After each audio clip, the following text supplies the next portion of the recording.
To tell you a little bit about our adventures starting that company. Electric Literature is a publisher. We publish fiction, literary fiction, which nobody reads, but we're working on that.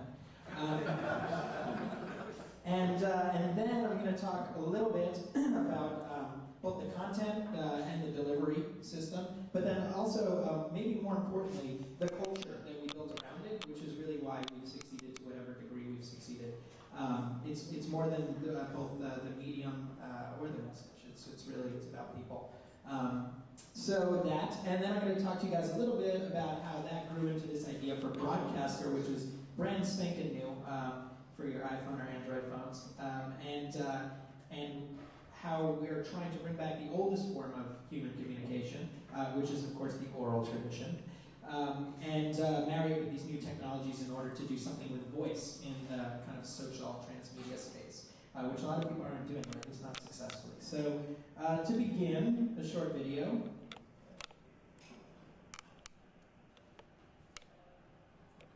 Electric Literature is a publication dedicated to using digital media and connected technology to keep literature part of popular culture. We do things like use Twitter and YouTube, as well as publishing to the iPad, iPhone, Kindle, basically using all of this different technology that has sprung up in the past 10 years to bring home the idea that reading a great book is an indulgence. It's something that's great pleasure, and part of that is throwing events and parties like we're doing tonight.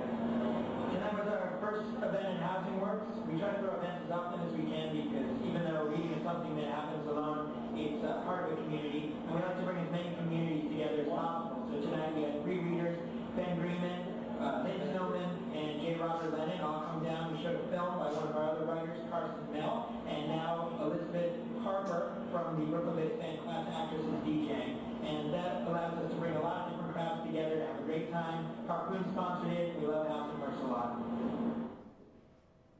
So obviously I look great in that video. So this happened in 2010. Back in 2009, though, is when we began, and actually we had the idea, in some semblance, back in between 2006 and 2008. I was at Brooklyn College studying fiction writing with Andy, who you saw in the video there, very handsome fellow, just had a child. And we were studying under Michael Cunningham, who people may know. Does anyone know Michael Cunningham? Yes, famously wrote The Hours and won the Pulitzer Prize for it. A wonderful writer, and his agent came in one day, Gail Hoshman, and she said, it's great that you guys are all here studying writing and you want to communicate these deep and important things about the human character and history and all of this, but nobody's going to pay you for it, so don't think about it as a profession, and the future for it is uncertain, and the form that you're studying here in school, which is short form text, has almost no market, especially here in the US, so good luck. And we're like, great, that sounds great. So we'll just continue then. And at the same time, we were working on a conventional literary journal. Who here has ever even read a literary journal? That's pretty good. You are in the minority, because the Brooklyn Review, where we were stationed, famously Ginsberg was its editor in the 80s. It was a wonderful magazine that no one reads. A couple hundred copies are printed every year, and it can't get very good distribution. It's kind of handed out into independent bookstores here in New York. And so we're like, oh, we're going to change this, because Andy comes from a commercial magazine background. He used to work at Mean as the editor-in-chief in LA, which was Grand Royale, Beastie Boys magazine, before that. And I was a professional half-pipe snowboarder for 10 years. So we're like, woo! Man in the back! All right. Yeah, no, I love it. Yeah, ooh, Park City. Oh my God! Gosh. Do you know how many days I've gone snowboarding since I started Broadcastr? No, 0. Yeah. Actually, Dennis Crowley from Foursquare, I was tweeting with him, and I said, he's also a snowboarder, and at his peak he was an instructor, which is of course what you do if you want to snowboard all the time, or like a lift operator, one or the other. And he said, I rode 100 days a year when I was really riding. And I was like, oh yeah, man, I used to ride like 250 days a year because I was a competitor. That's all I did. I had no adolescence. So, and I'm like, how many days have you ridden since you start at Foursquare? And he's like, oh, this season I wrote 4 days. So these things are all consuming. And actually, someone had asked me before, this is a total tangent, but someone had asked me before, you know, like, oh, how do you like fit all this work into your life? And I'm like, well, you know, like, when do you have time to do other stuff? And you know, the real answer is that if you're going to be pushing any kind of boundary or border on any industry in any way, then you better find a way for that to become part of your lifestyle and not something that you do on the side, because it takes a gargantuan amount of effort. And as Camus used to say, you have to imagine Sisyphus as happy, or else you're not gonna take the deal, because that's kind of what it's like. So anyway, so it was a gloomy time. But we were inspired by this article we read in the New Yorker about Japanese children, basically, right? Young teenagers who were writing, you read this article, they were writing novels on their cell phones, and they were being read by millions of their peers. And then actually the Japanese publishing industry responded to this and started scooping them up and taking these novels that were written on phones and shared and read on phones and throwing them into a conventional publishing model, and then whole sections emerged in bookstores that were just for books that had come into publication through this method. And they made a little industry out of it. And it's kind of how, like, YA, I guess you would call it, is written when it's written by young people in Japan. And it makes it to market, and it's great.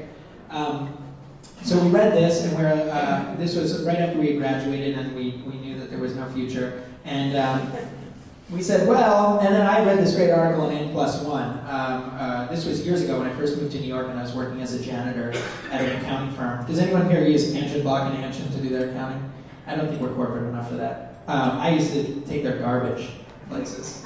That was what I did when I first got to New York. So anyway, I don't know why I was telling you that, but there was a reason, and then it faded right as soon as I started talking. So anyway, oh yes, now I remember. So that's when I read this N+1 article when I was a janitor, and I was actually inspired by it because it said, like, is publishing dead, right? Like, 7 people are going to read this article, like, is publishing dead? And they said, like, who cares? It doesn't matter, right? Because, like, perception is reality. So as long as everyone thinks it's dead, then we're good to go, right? Because what do you have to lose if it's dead, right? If it's already dead, then what could possibly happen that's worse than just being killed, right? So it should be this wonderful opportunity where you could try whatever you want, right? If you're, like, a zombie, then, like, do whatever you want, right? And I thought, like, that's awesome. You know, it's right, and this is why you should, like, it's ridiculous to, like, worry about how something will be received, right? Because it's like, will it even be received at all? You know, it's like playing catch with no one. You just go out in the front yard with your baseball, and you're like, all right, here we go. Great American tradition here, going to start a company. That's it, right? So, God forbid somebody materializes on the other side to catch it, judge your throw, and throw it back to you, right? Which is what you're imagining, right? So you're so afraid to throw, right? This was the point of the article, right? You're so afraid to throw. You've imagined, like, the most horrifying person on the other side of this throw, this hypothetical throw you might do, that you're just considering whether or not it is even relevant anymore to throw a baseball, right? When in reality, until you actually throw the damn thing, it doesn't really matter what the answer to that question is. So I was inspired by that, and we were inspired by these Japanese kids. And then we had this idea, which is this. I know, it does more than just one thing. Has anyone here used Prezi? PowerPoint killer. Awesome. Yes, so good. So this is the parable of the ark, which I'll read to you, because literacy is at an all-time low. So once upon a time, a farmer named Noah. Yeah, that part's like the Bible. You don't have to be able to read, you just have to have heard it the first time you were little. Notice the frightening change in the weather. Okay, practical man, he began building a great ark with which to preserve his family and the creatures of the world. Wonderful, great sentiment there. Until one day Noah's boss came to see what he was up to, and because of course he's building an outback, right? And he says, Noah, what the hell are you doing? The farm is what makes us money. The art only costs us money, so knock it off and return to the fields, right? Because we grow vegetables and bring them to market or whatever we do. And so Noah goes back to the field, and sure enough, of course, the deluge comes, and the rain washes away the farm and the half-built ark, and 2 giraffes and 2 doves and 2 rhinoceros and everything else. The moral of the story is, of course, that by the time an ark can prove its usefulness, it is way too late to build it. So we kind of realized that even though there was almost no transmedia device to which we could publish, and I'll tell you why we decided to publish the devices in a minute, that we should do it anyway. Because eventually there would be, right? We asked ourselves, like, will there be a future with no reading? No. Okay. Will there be a future without multimedia consumption? Probably not, or at least not a future in the near foreseeable future, right? People are going to watch videos, they're going to read text, they're going to listen to music, they're going to listen to audio. Is there going to be a future where things are going to be social? Yes, definitely. And is reading always going to happen on books, right? Is it always going to happen on a piece of paper?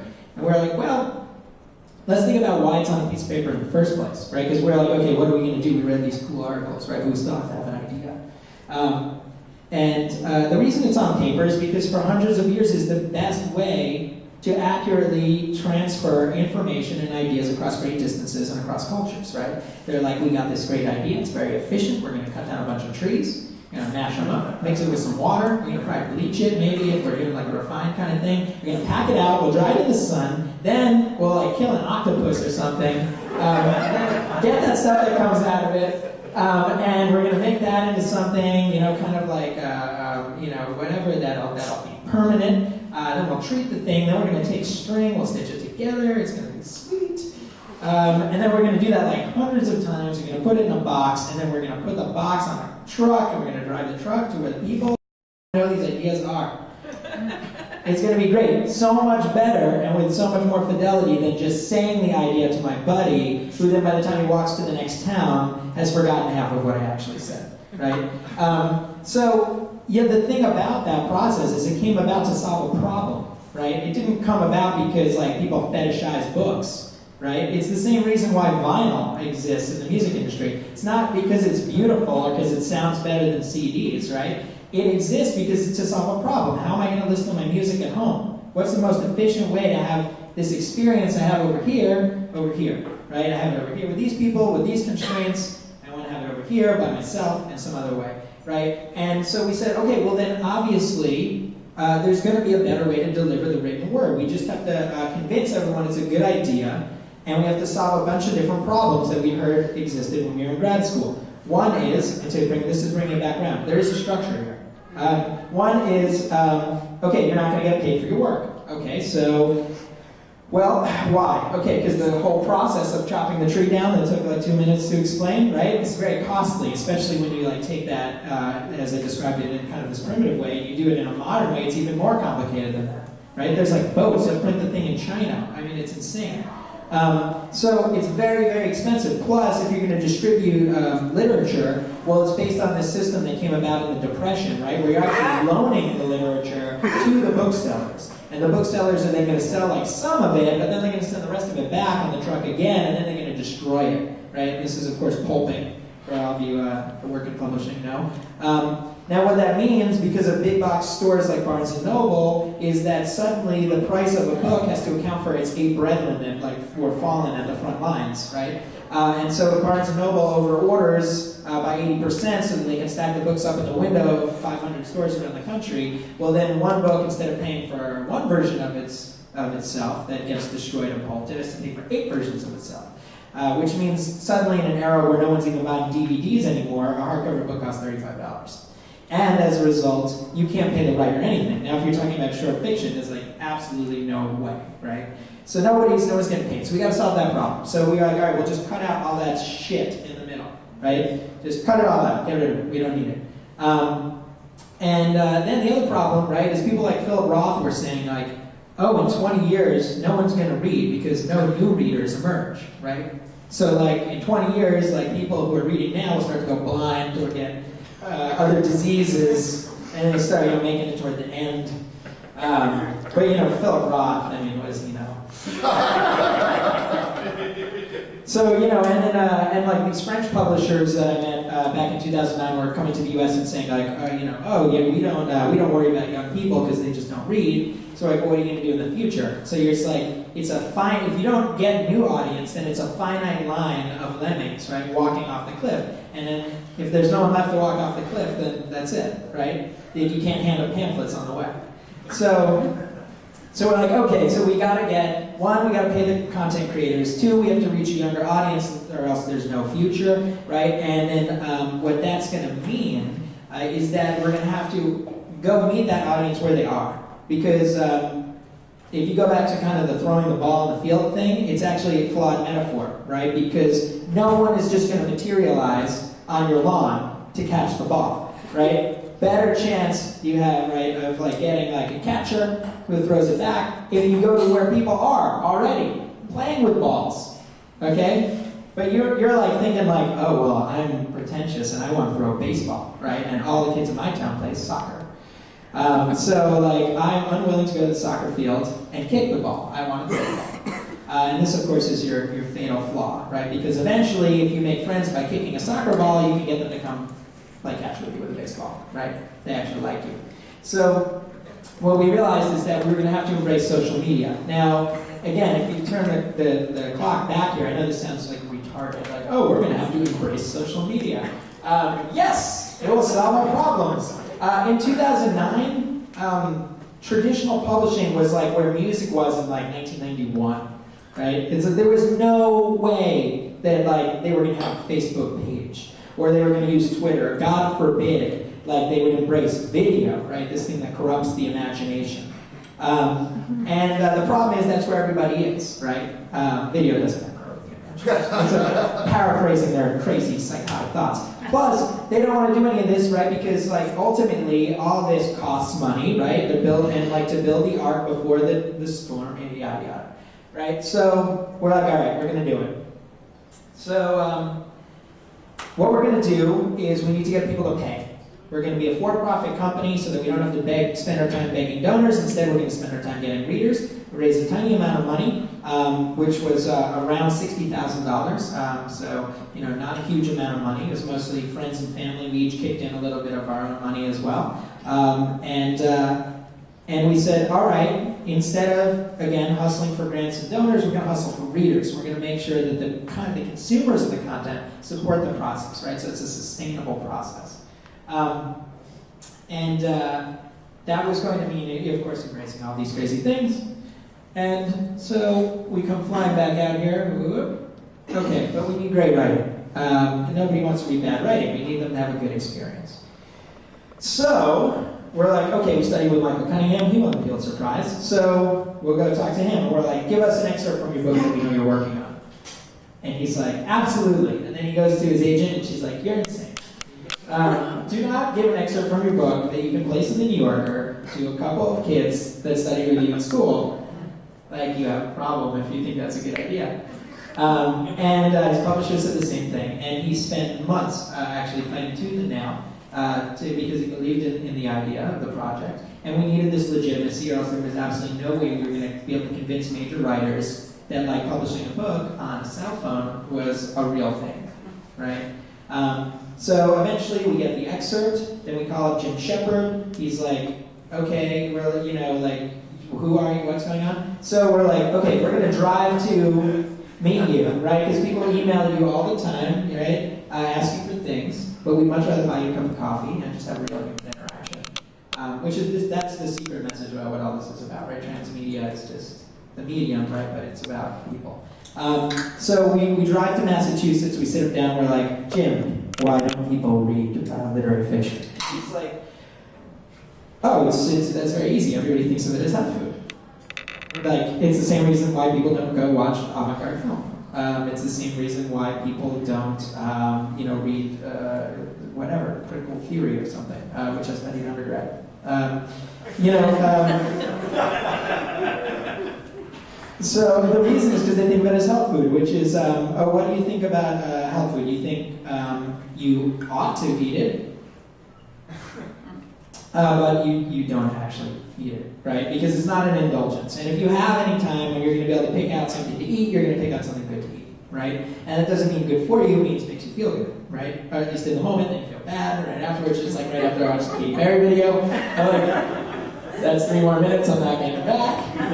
It's not coming off the end either, it's coming right here out of my late 20s. That's a paraphrase of a Dennis Leary joke. Anyone know it? No? Alright, anyway. So in the early 90s. That's why he says should be allowed to smoke, right? Because people are like, that takes 2 minutes off your life. And he's like, yeah, but you know what? It's taking them off the end. It's taking them off the adult diaper wearing years. It's taking them off the wheelchair years. Thank you. So,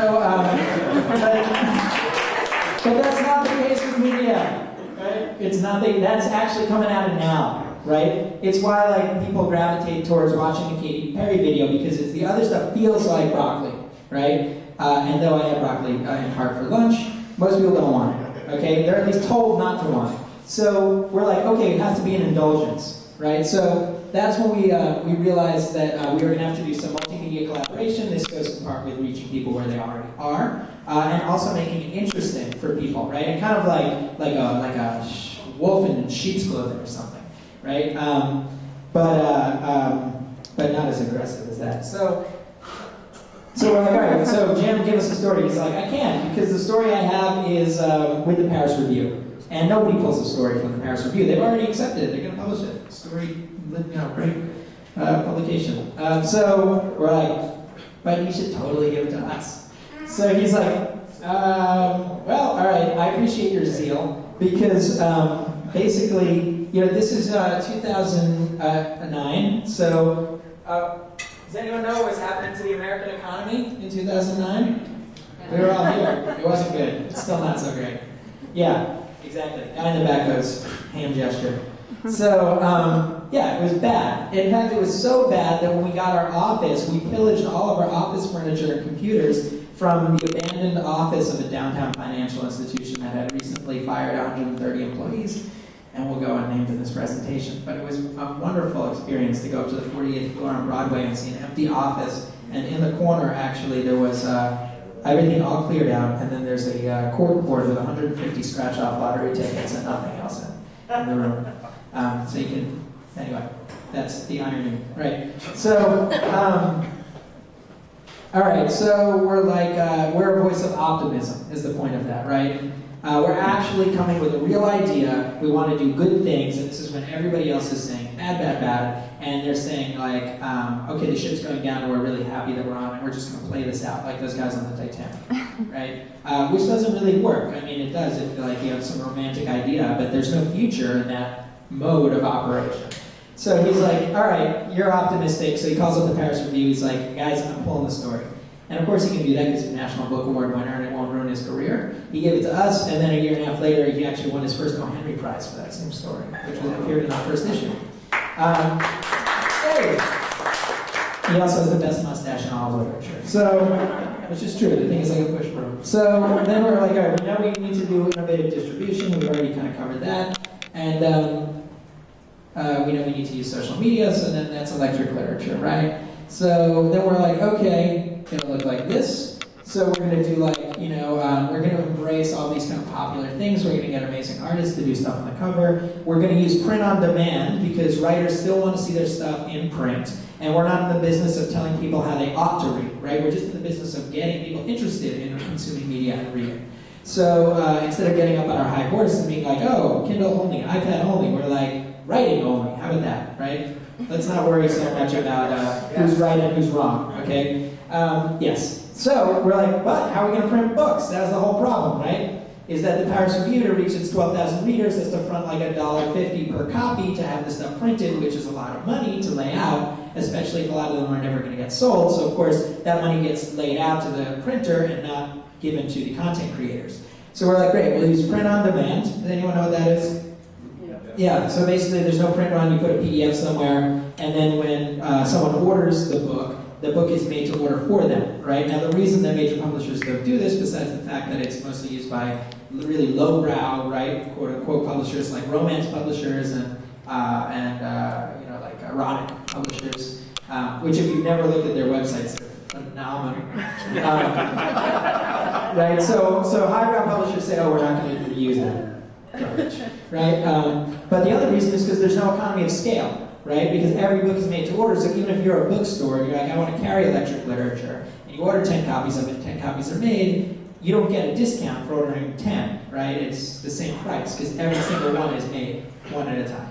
It means that none of them are ever destroyed, and every one of them has a home, right? But it means the publisher isn't going to make more money by selling more money per copy, right? They'll make an aggregate more money, but not per copy, right? So it's not the most capitalistically, like, if that's a word, efficient way to do things. But what it does is it makes it so that the person who's already decided they want to consume the thing shoulders the cost of creating the thing, right? Which is really important for us, because then we don't have to shoulder the cost, and as long as we're not greedy, we can still sell it at a reasonable price, right? So we're like, okay, we'll do print on demand. We fortunately met a man named Ilya who could code for the iPhone. It's important. Find a developer, people. And the Kindle is basically XML, which my co-publisher kind of knew, and he knows it now. And what that meant was we paid a designer to lay the thing out, right?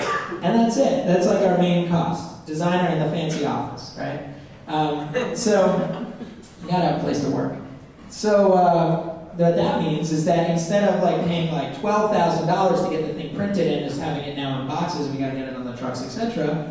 We can spend $1,000 per story, which is like way above the average market rate by like $1,000.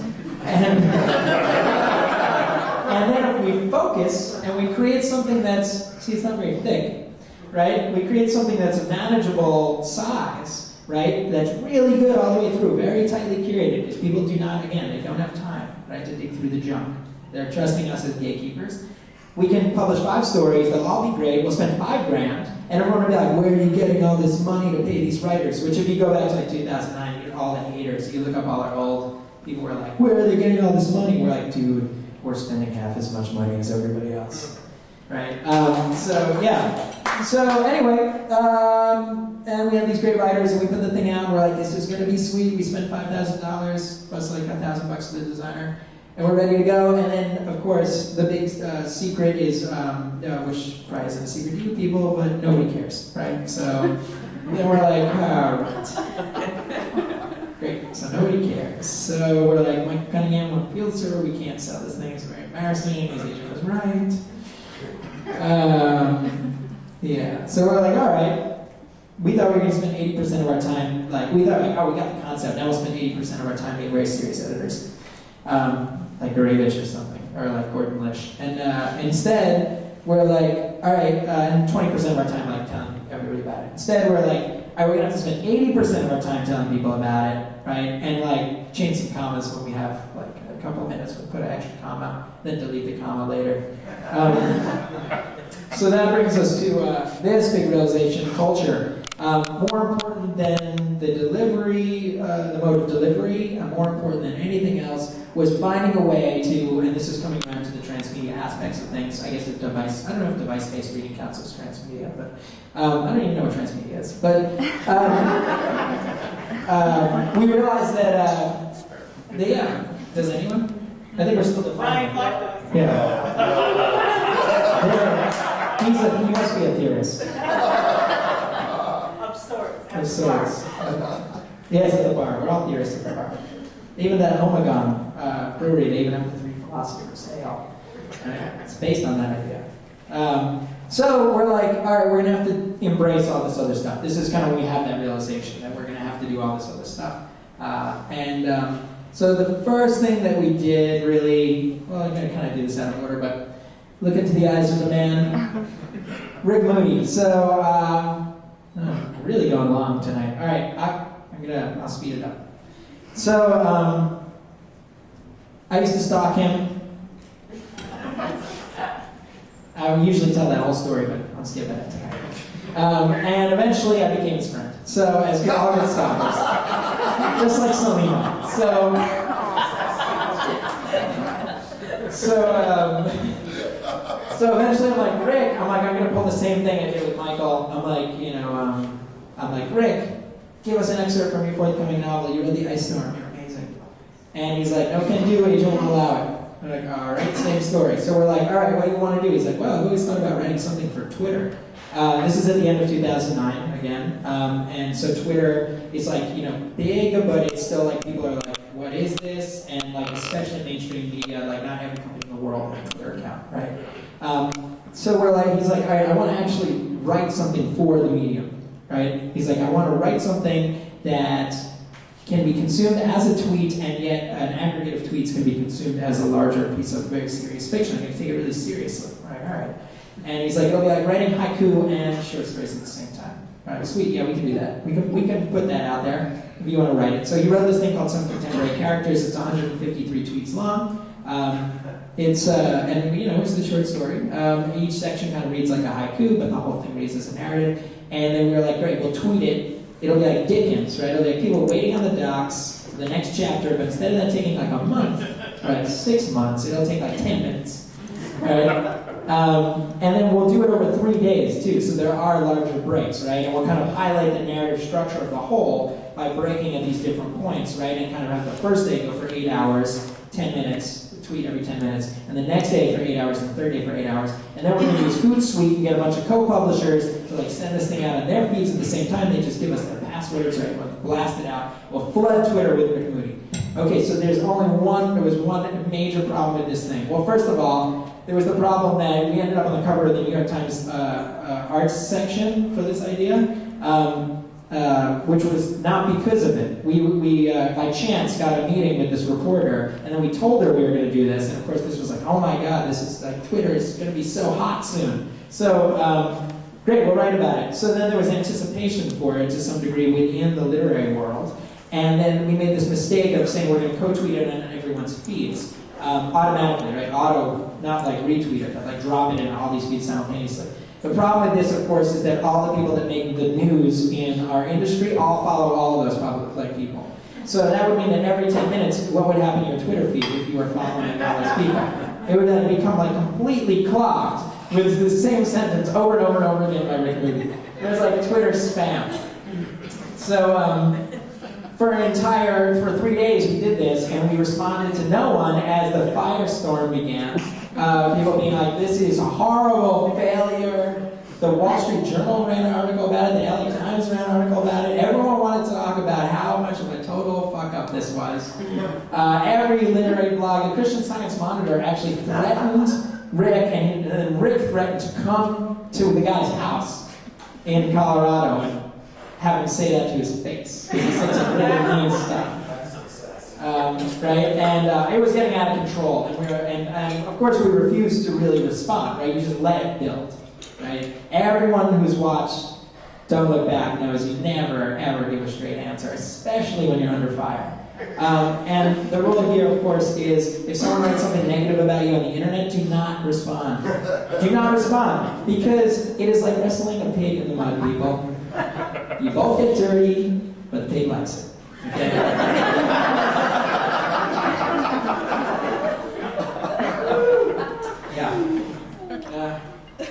It's funny because it's true. So anyway, what happened though is the actual people out there, right, real people who are part of popular culture, they didn't have this experience at all, right? But as a result of all these crazy media people talking about it, albeit somewhat negatively, and this continued, of course, for days afterwards of getting write-ups here and there, people republishing the Huffington Post, all this stuff. A lot of people found out what was going on. And at the end of the 3 days, we'd gone from 3,000 Twitter followers, which of course is like nothing, to 60,000 Twitter followers. And when we tallied up all the actual retweets and responses, we had a 9-to-1 positive to negative response from average people, right? People that weren't in the media. So then we took all the data and we orchestrated a backlash to the backlash, where we then finally gave interviews to all these different media outlets. And we went on Media Bistro, and we did a podcast, and we did all this crazy stuff. And then we stayed in the news for another week, right, doing the backlash, right? Because everyone wanted to know, what does it do? What does it do? Is it effective? Is this a new kind of literature? No. It's easy to answer. So No, it's not. So then what happened is the net result of that is we ended up with 150,000 people following electric literature on Twitter, which is more than any book publisher in the world. So when we have something now that we want to say, we say it to a wider, younger, more engaged audience than anybody else. Right? So that was a success, cloaked in something horrifying. It was really And then the other thing, and then we get to the more entertaining part of our presentation here. We're at 36 minutes. Can you guys handle 12 more minutes? Do it. Yes. Okay. You sure? Do it. Yes. So, anybody watch MTV back in the 80s and 90s? Yeah. Yeah. So, do you recall, before they would go to commercial, they would allow their valuable airtime to be taken up with these crazy spots where they would have like some artist obviously do like a stop motion animation of like a rat eating cheese that would eventually become the MTV logo, right? And it was like, oh, that's weird. All right. And great, because everyone remembers them, right? It's been like 20 years since I saw them, and they were doing them before that as well. So I was like, Andy, we need to use YouTube. So we're like, all right, what are we going to do? I'm like, well, everybody sniffs out a commercial, right? Like nobody's business online. Those things don't go viral. So it can't be a commercial. Maybe it should be like those MTV spots. It's like, that's not good enough. So I'm like, all right. So I'm like, what about this? What if we facilitate a cross-media collaboration by letting and they'll highlight the beauty of literature, right? The beauty of literature is that when I read a sentence, or let's say I just say a sentence, right? Like on a dark highway, there was a car accident last night. Everybody in this room, right, understands what I'm saying. They have an image in their mind. They might hear sound. They might have a memory, right? And all those images are slightly different. But if I'm an incredible master of words, then the way that I say it still connotes a certain feeling, and I guide you, right? So you're having this individual experience in your minds that's based on seeing these symbols or hearing these words, right? And yet that experience is still kind of curated by the person who's delivering those words. So right, that's amazing. That's what people don't realize about literature. That's why they don't read it, because they just think it sucks. So we're like, all right, let's take a single sentence and just show them how amazing it is by giving it to a really creative person like an animator and just saying to them, don't riff on this, right? Don't worry if it's true to the story. That doesn't matter. What we want is to know, where does this send your mind, right? And we want you to express that visually, right? And then we're going to give that to a musician, and we're going to say, score this thing. And we're going to play hands off. This is like a laissez-faire kind of thing. So that what we don't do is we don't try to guide it into something commercial. Instead, we facilitate the collaboration. And in facilitating it, we bring together a kind of Venn diagram of audiences. Our audience we already have, right, with our little social media empire that we're building behind us. The musician's audience, who probably is not reading the writer, right? And the animator's audience, who probably isn't listening to the musician's band or reading the writer. And suddenly, right, they can all converge on this point, and that point points back to us, right? And then the things that we're doing, right, is we're then selling you that experience of one sentence over and over and over and over again. It's just like a pleasure machine. So we're like, all right, let's do it. We'll call them single sentence animations. So I'm going to show you a couple of them.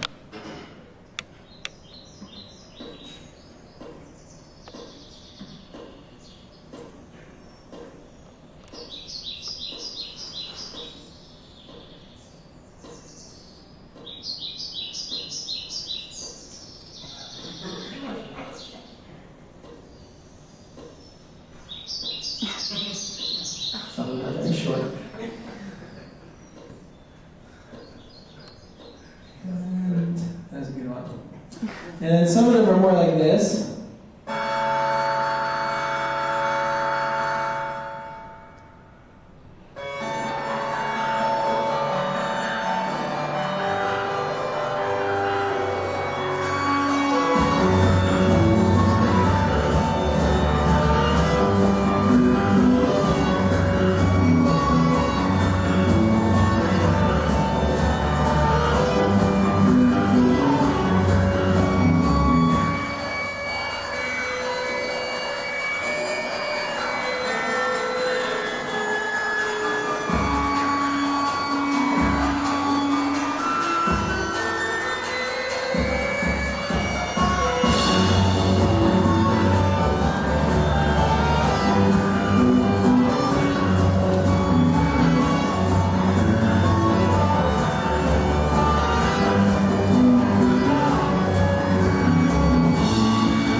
girlfriend's name because she actually makes these crazy videos that often appear in galleries and did a 60-minute long video set for Deerhoof at all tomorrow's parties, which was awesome. And some of them are cute. It's very cute, you can tell.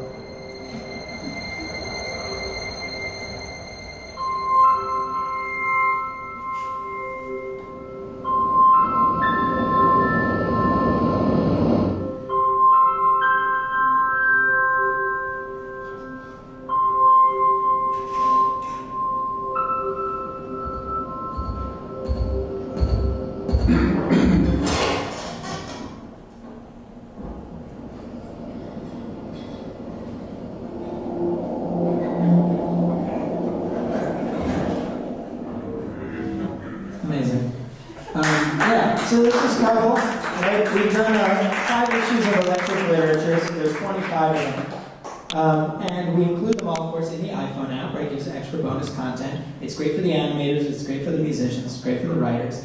And ultimately what it does is it kind of knocks the starch out of the collar of literary, yes, a little bit, right? Of like literary fiction, right? Which you would never think, right, is like that, right? And what we're creating is like a cloud of experience around it, right? These guys are doing things on Twitter. When they come to speak to you, they're funny. When they do animations, they're interesting. They get posted on the Huffington Post and on the New York Times website because they're actual content people want to consume. That gets people excited. And then you're like, I want to hang out with exciting people, right? That are doing exciting things. And if part of that is engaging with this content, and if this content is pointing back to this product, well then you create an ecosystem of kind of demand, but it's demand that's based on highlighting the merits that are already there, right? And just reintroducing that which is already great back to a culture which is perhaps forgotten. And of course we do this with the tools that are available, right? So it's like instead of saying these things threaten what I find valuable, you can instead say, how do we marshal these tools in its defense, right? And then sometimes you gotta go really lowbrow. So I'm going to show you an example of something that you ever go out to the bar? This guy does. And he's like, you know what, I'm really drunk right now and I have a great idea. And then you say that like drunk idea and everyone's like, that idea is sweet, I can't believe no one's done that. And then of course, do you ever do them? No, you don't do those ideas, right? You leave them at the bar. But we did one of them, which I had. It was the only video, the single sentence animations have received hundreds of thousands of views in aggregate, right? So they reached lots of people, they've been posted all over. This video got 76,000 views in 3 days. It's the only thing we've ever done that's like truly viral. It was posted all over the world. I just have to skip a couple here. Can a book save your life? That's not metaphorical, that's reality. At Electric Literature, we're serious about books. We're also serious about keeping you safe. So we posed a question. Of all the big books that came out in 2010, which would be the most likely to protect you in the event of shooting? John, you ready? Let's go for it. Let's shoot some books.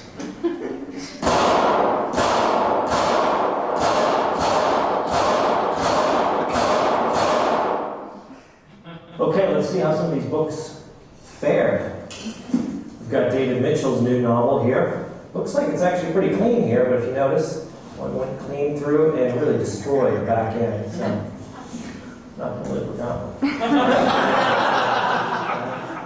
He refused to go on Oprah. Now she's given him a book award, but look, you're still dead. Kindle.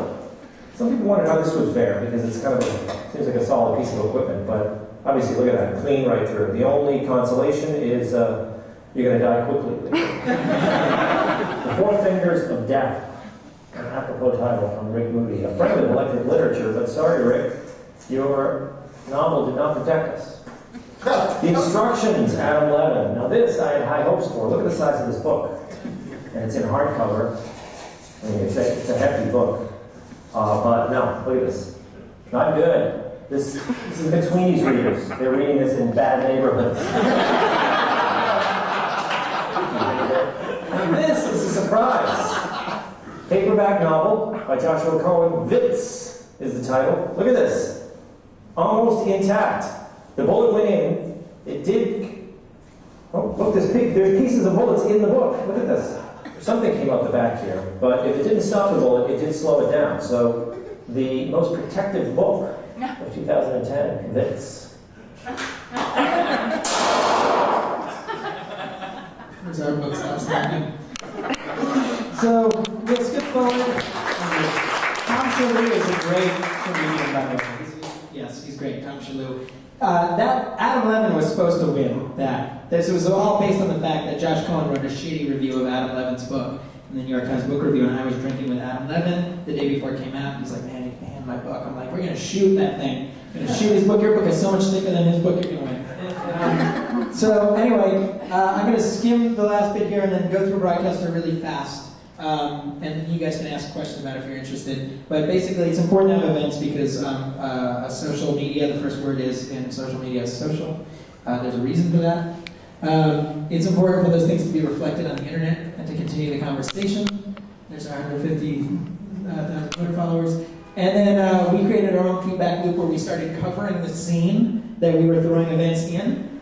So we just said, like, how come nobody covers this in a fun kind of page 6 kind of way? So we said, well, we'll cover ourselves. And then eventually people will want to be covered by us. And that's what we did. So, we just manufactured a place where people might want to hang out, which is electric literature, right?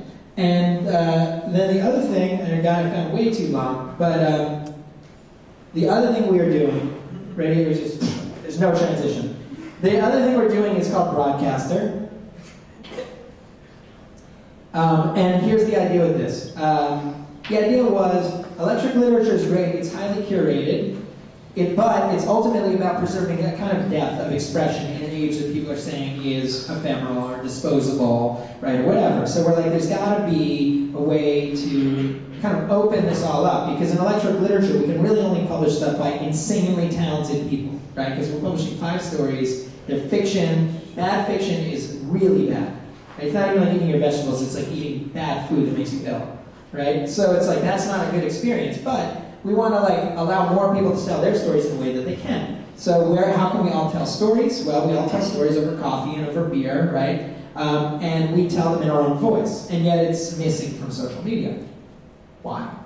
Well, the reason is because of audio, but that's a different conversation. So we're like, all right, here's the idea. Just like in ancient cultures, oral storytelling has always been married to place, right? Holy places. Anybody here see Avatar? Like the tree, right? Though that was not our inspiration. I try to make as many lowbrow references as I can to remind you guys it's important. Right, holy places, right? Storytellers meet around a spot, or in Western culture, it's often typified by the ghost story, right? A trace left behind that haunts a location and reminds us of things that are meaningful. It exists across time, across cultures. So we're like, all right, let's do it, because now we've got bees, they know where we are, we've got this, we've always had this, we tell stories. So we're like, all right, we'll put the story in the place, and the phone will tell us when we're in the place, and then we'll hear the story.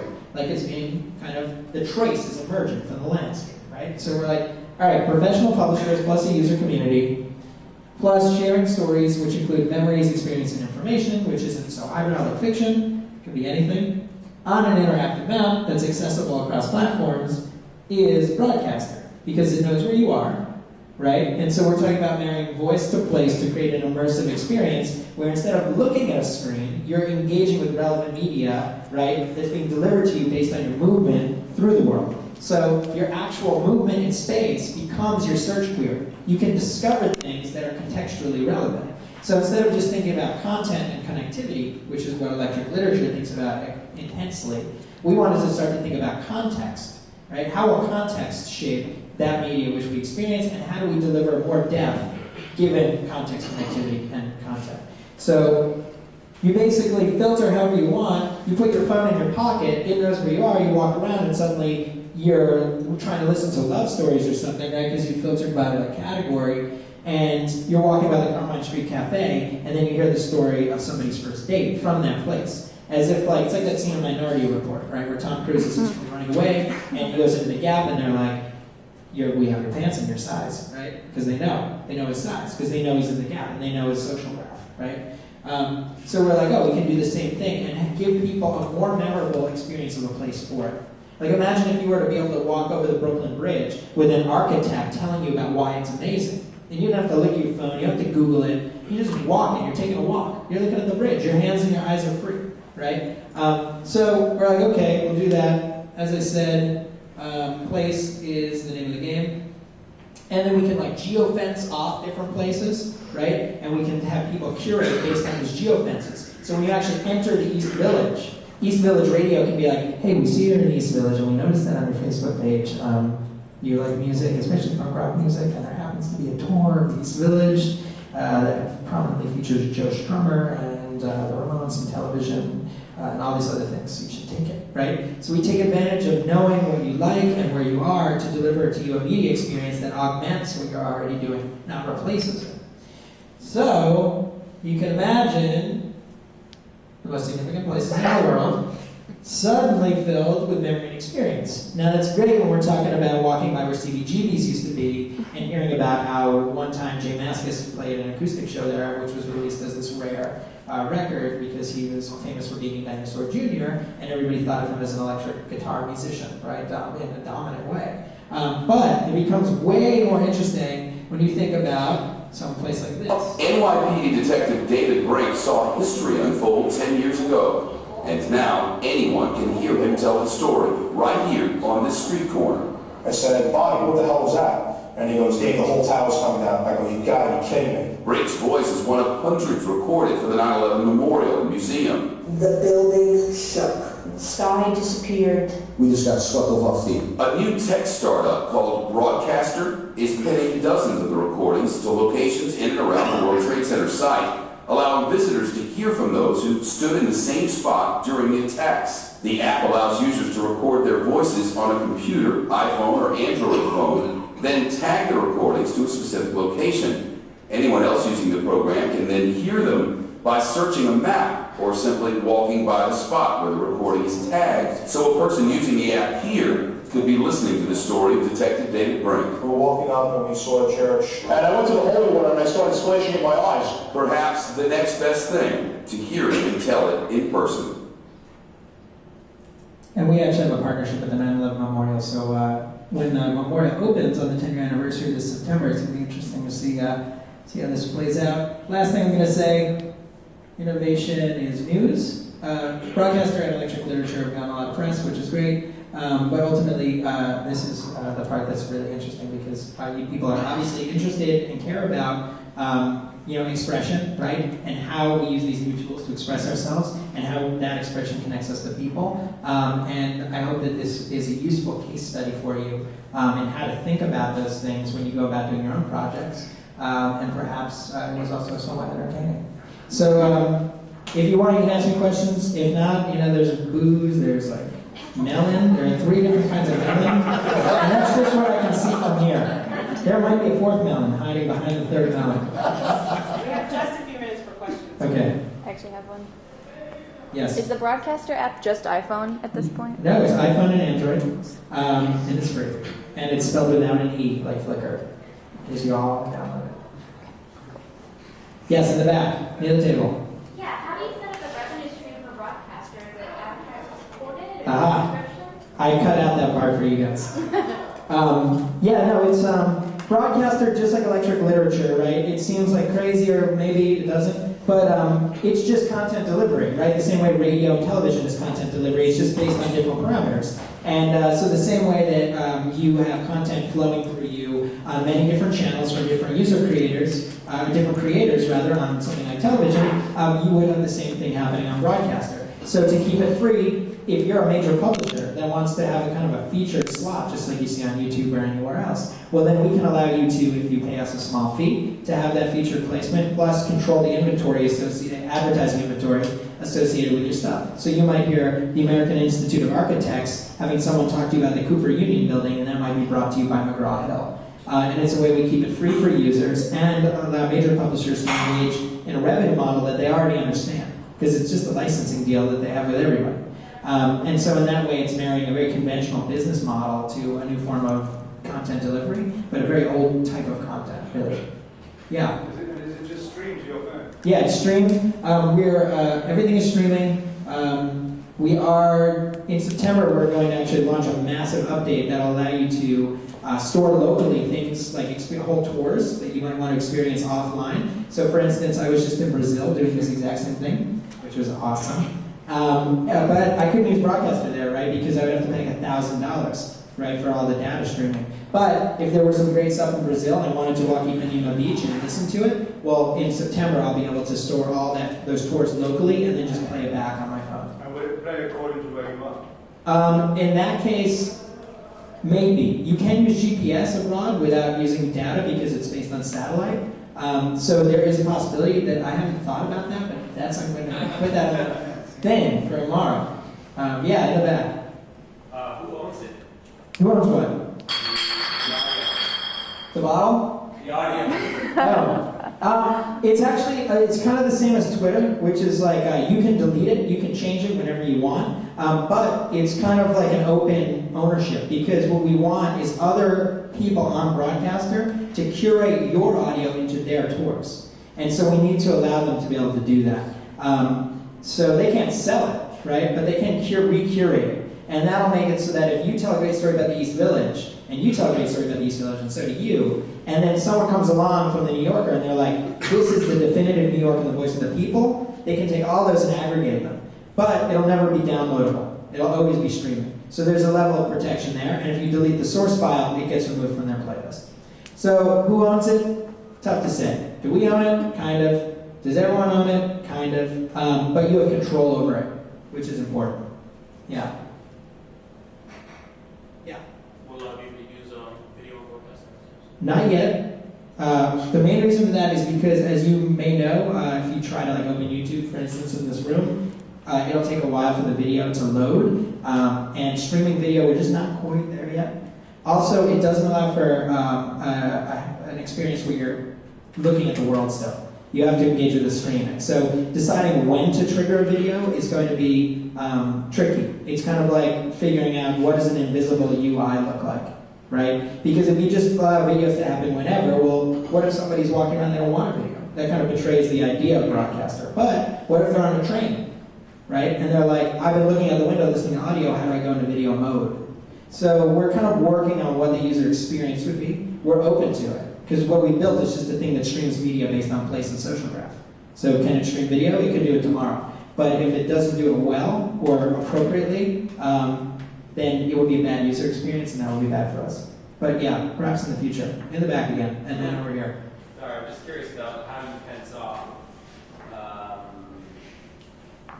the audio. So how do you determine what the rating Sure. is? Yeah, so you guys all can rate stuff. We're going to go to just a heart Instagram style rating, but right now it's a star rating. So you will always hear, given your filter, you will always, whatever that is, category, keyword, etc. You will always hear the highest rated, most socially relevant story to you in the place where you're standing first. And you can set it up to not play back things you've already heard, so you can do the same walk every day and make it different, or do the same walk every day and make it basically the same unless a new story has emerged, this being great. And of course, things can become highly rated by being shared on other social networks like Facebook and Twitter. Yeah? Sounds like you don't have to be in the place while you record. That's true. You can record elsewhere and pin it wherever you want, which is great because sometimes things occur to you in the middle of the night. But you can also pin it where you are. We're going to be soon incorporating. It's very early stages for us. It's like 10 weeks in, so we're really psyched for September. We'll soon be incorporating the Foursquare Places database, and that will also allow you to pin more easily. So you won't have to actually navigate a map and stick it in there, but you can choose a place. And you also don't have to be there to hear it. That's what we call geoplay mode, and that's how we imagine it will be used most effectively. But you could also slide the map over to Paris and just hit play and hear the highest rated items for however you frame the map. So that's also kind of interesting virtual travel. Did you have a question too? Yeah, are you talking with the publishers about this? Yes. And if anybody wants to work with us, well, it's free to use, but we're also open to doing, again, revenue kind of based deals for the kind of feature placement. And we're working with a number of different organizations now to that effect. Over there. How did you decide what the proximity trigger is? Oh, it's just based on right now, based on density. I mean, eventually we'll want it to be as tight as it can be. In Manhattan, there's about 5,000 stories, which is great, but Manhattan's a big place. There's about 12,000 worldwide. So right now the proximity trigger is, I think it's like 150 feet, just to make sure that like if you're kind of on the block, it'll go off. But eventually, with more map density, we could make it tighter. Yeah. Has anyone used Broadcastr yet for fiction that you know of? Yes. It doesn't work so well because most people are, if you've ever been doing fiction reading, terrible readers. Honestly, actors are great readers. People tell really great emotive stories when they're speaking, but when they're reading, it often sounds kind of stilted. That said, if you're a great reader, you're a great reader, and it'll work. People do use it for fiction and poetry, but I find it doesn't quite play right, or at least I haven't heard the really great ones yet. The best, my favorite guy is a guy who drives a cab around Portland, Oregon, and records stories about his fares, and you can just hear in his voice, right? This is what I always say, is like, it's the reason the voice is interesting, and you don't have to tell this to a radio person, but it's the way that people tell their story that is actually the part that's interesting, right? Emotion is the metadata on the audio, right? And it's something you never get with a tweet. That's why we have emoticons and other things. And why you're like, oh my God, yeah, I didn't mean to offend you with that email. Like, I just meant it, like, I was just writing a short email because I was busy, not because I was pissed at you, right? But like, if someone calls you and they're like, hey, what's up? Call me later. Let's get drinks. You know that person isn't mad at you, right? Because of the way that they say it. And so the thing is often some of that metadata is lost when people are reading off a page. And you can hear this guy, sometimes you can kind of hear when people are reading at night or talking at night. They just have a different kind of tone. So that's what I like. But anyway, yeah, you can read into it. Yeah. We have time for one more question. Who has the best question? Who has the worst question? Wait, who has the most base question? What was your name again? That's really simple. My name is Scott Lindenbaum. It's a German name. It comes from the poem cycle. Well, it doesn't come from. It's most famously known from the poem cycle Der Winterreise, which is about a guy who commits suicide near a tree. And Schubert famously, it's not about that, but that does happen. Schubert famously wrote music to it as a libretto. It's German. And it's also prominently featured in The Magic Mountain, my favorite book. Not for that reason. Okay, let's do Melon. Download the app.